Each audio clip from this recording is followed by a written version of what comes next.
Madhav entertainment के नव नव ऑडियो वीडियो सबसे पहले देखबाक लेल हमर चैनल के लाल बटन दबा के सब्सक्राइब करी आ घंटी के निशान के जरूर दबाओ।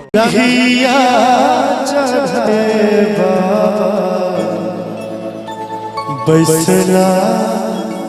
मंडप बाबा करुणे कन्यादान आहे बाबा करुणे कियादान जखिया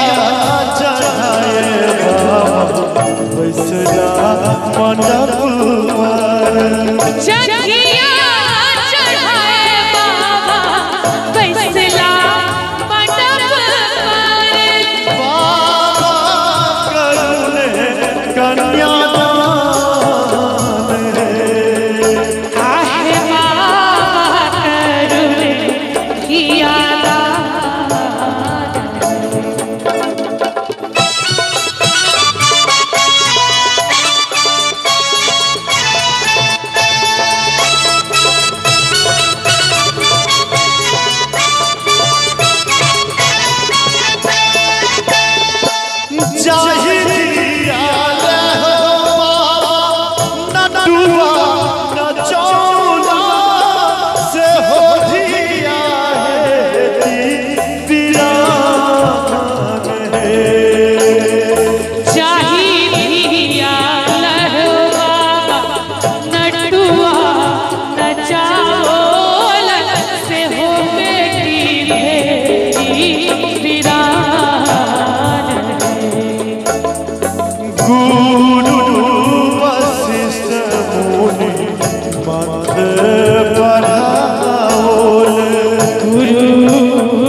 सिसकी रोवे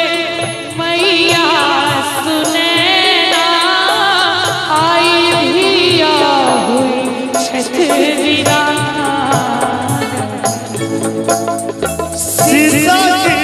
सिसकी रोवे मैया है सुने ना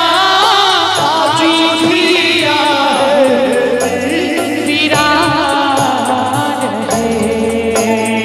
चुपे रहू मैया है सुने ना चुपे रहू मैया सुने ना इहे ठीक जगत व्यवहार आहे बाबा करुणे कियादान जखिया चढ़ाए बाबा बैसला मंडप पर बाबा करुणे कियादान आहे बाबा करुणे कन्यादान आहे बाबा करुणे